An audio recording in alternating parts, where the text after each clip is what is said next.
How has social media changed? What's up, everyone? This is Max. On this page, we talk about everything from sports science to basketball to social media and everything in between.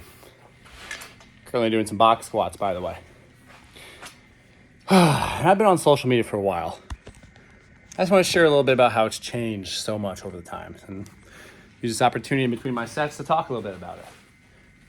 When I first started social media, you really start social media, you're on it, because when I first used it, it was to connect with friends who are nearby. Like, I was in college, you would use social media because you'd want to see who's doing what, who's going where. It really was like you had 100 friends, and those people were the people you connected with. And you'd post pictures of like a pancake you ate or a bird. It was like, and the big thing was like, did you use a filter or not? Like sepia, I don't know what the heck that filter's called. That one that makes it look kind of brown and faded. Like, that was like the big deal with it. But then social media became something that people you'd use it and you'd find something useful. So like, imagine a bunch of people on there were just using social media, and then they came across something like, oh, my friend sent me this picture or video of something that's actually useful. And so it kind of became like a pseudo blog sphere. So on social media world, you would write out things, and I was in sports science at that time. You'd write a long caption, and sometimes you continue the caption in the comment section. You write like continued, and there's even a repost thing, and you would like repost other people's videos, and there's an app called the Repost app, and you give them credit. And this has made it a really bloggy, like kind of like a parallel to Twitter, at least what Twitter used to be. And then it slowly progressed out of that, and people kind of were like, hey, we realized people share stuff on here. Then it became really high quality content. If you had a good camera, the videos did better, people shared stuff. So it's like unique exercises, because in my world, that's in sports science, blog posts about exercises, thoughts, theories, and opinions, and people would have conversations in the comment section and like debates, and people would go to the comment section to read and learn, and you connect with coaches. At that point in time, it was like a living resume. It was a big deal.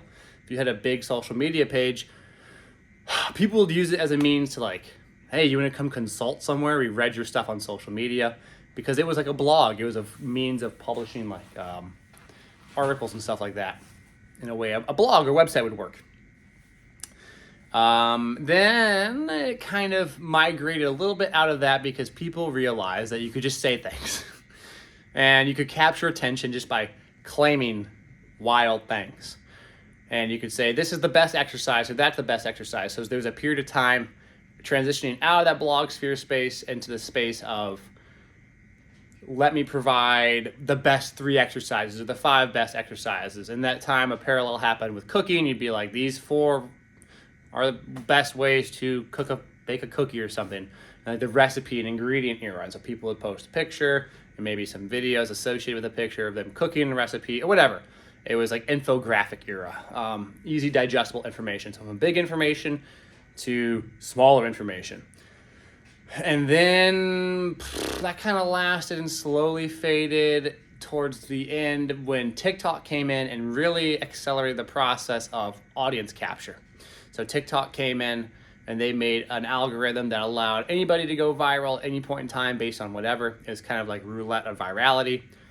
And that forced Instagram's hand to release Reels, and then you kind of had an Explore page, and that Explore page was catered to you to an extent, and like it slowly drifted towards what others thought were popular versus things that you and your genre thought were popular. And so it was kind of this tipping point where it slowly migrated out of information and content and into attention grab, especially with short form video becoming popular again. But it kind of recirculated the earlier stuff, like 4 best exercises, these movements, but in video form. So it wasn't a huge change. It wasn't until the real explosion of TikTok, YouTube Reels, and the algorithm changing to be living for the sake of, let's share content for content's sake, not share content to follow someone's sake. Or like YouTube's always been about follow someone, learn from someone, listen to someone. But what's happened during that process is, originally you would just get followers in your area because you were useful, or what the information you provided was really good. And so people would follow you and share, and the organic reach, or the reach was all, heavily organic in the sense the algorithm wasn't pushing you. People would just share your stuff. Like I would make a post and people would, hundreds of people would share that post in their story. That was a big deal. And that's how people would follow you, because people would share your stuff, which doesn't even exist anymore. People would repost your stuff. That was a big deal. People would repost it. And so organic reach is gone in the sense it's word of mouth, peer-to-peer kind of sharing. And now it's all the algorithm blesses you with something. And the issue with that process is that you're playing to the algorithm versus playing to the peer, the listener. And because you're not really details of who the people are listening to you or watching you, then you don't really have any idea if that's actually meeting your niche demographic. So I had to take a big step back in terms of me enjoying the content I produce. And I'm just like, I'm going to share what I want to do. I'm going to use this as a social platform to share what I do. I like basketball. I like sports science. I migrated more towards the basketball side because of several different reasons. One, because I was pursuing it, but secondly, the doors that opened up around that were pretty interesting. Not like I left the sports science but behind. The sports science became really argumentative, and I wasn't really enjoying that a ton. So I was like, okay, I'm going to do sports science through my lens of basketball. And because of that, I've gone to basketball tournaments. I'm now going to Vegas for a 3-point contest and a cash prize tournament. But I'm trying to make it more social, which is why I'm making videos here in between my excessively long rest period of a box squat. But being aware of where the algorithm has come from and where it's going is really important, because you as a consumer want to be aware of what's being fed to you, essentially. And so if you know the incentives of why someone's making a video or how a video is being made, then you can understand the incentives behind what you read, watch, and listen. If you're not aware of the incentives behind it, then you're just going to take the information as is. And because the incentives have changed a whole bunch, it's muddied the waters. And obviously, clickbait stuff is really, cool, hot term, or cool phrase to say, but it's not really clickbait. It's like 70% truths. If you can have like a 70% truth and a 30% lie, it can make your truth different than someone else's truth. And because of that, you create debate around a narrative versus something that's totally clickbait, which is a total lie. Anyone can watch and be like, that's pretty stupid, that's a lie, versus having to discern the truth. And because of that, it's made things very difficult to understand, whether it's basketball analysis, whether it's whatever political world you're operating in, whether it's nutrition. Nutrition's like an awesome example of this, because that was one area that got extremely hijacked. Exercise and methods kind of got hijacked as well. The news somewhat, but it's more like interpretation of the news.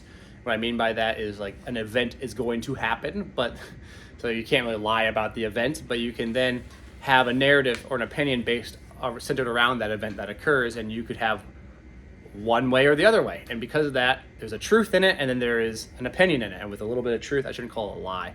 70% objective, factual truth, 30% opinion.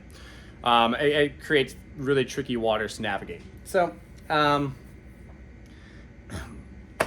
you watch stuff, just be aware of stuff and be cognizant of it. Think differently about things, not in the sense that you're a different thinker than someone else, but think differently in the sense that you don't just take it for what it is, you take it for where it came from too. This was way too long to talk. I gotta do my box squats here. So I'm gonna go lift some weights. Just wanted to share that with you all, and I hope you enjoyed.